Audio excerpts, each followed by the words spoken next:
Қайырлы күн оқушылар. Қазақ тілі пәні етістіктің шақтары.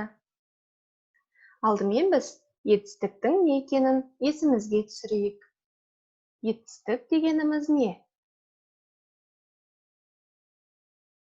Жарайсың.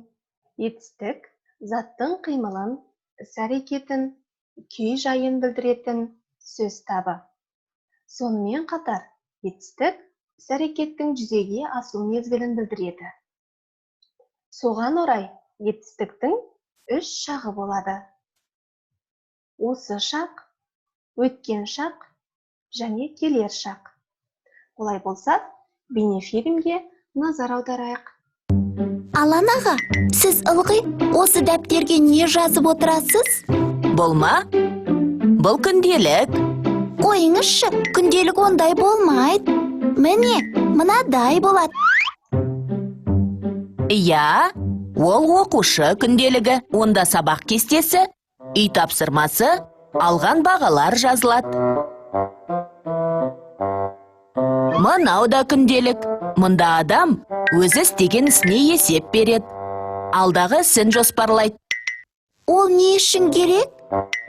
Біріншіден, өзіңді тәрбиелеуге. Екіншіден, уақытты тиімді пайдалануға.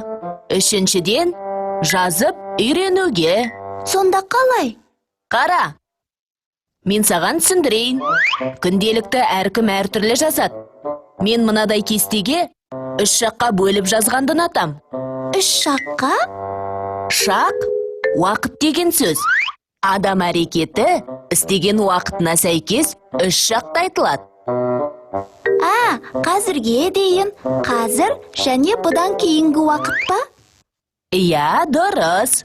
Оларды өткен шақ, осы шақ, келер шақ деп атайды. Түсіндім.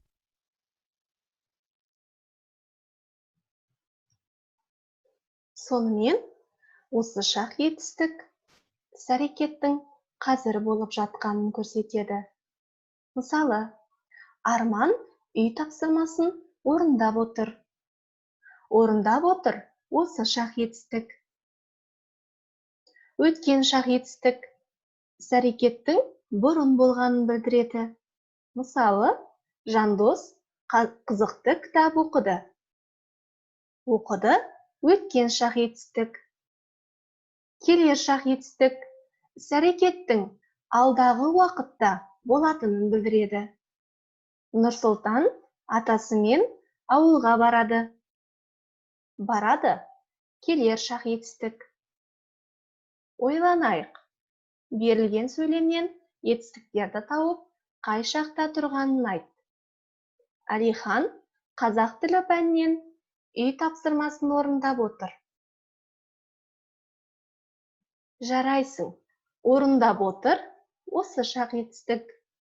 Келесі сөйлемге назар аударайық. Әділ бүгін достарын үйіне шақырды. Тамаша шақырды өткен шақ етістік. Демалыста Данаға балықтар жайлы айтып беремін. Өте жақсы. Айтып беремін, келер шақ. Жарайсыңдар балалар. Келесі кездескенше сау болыңдар.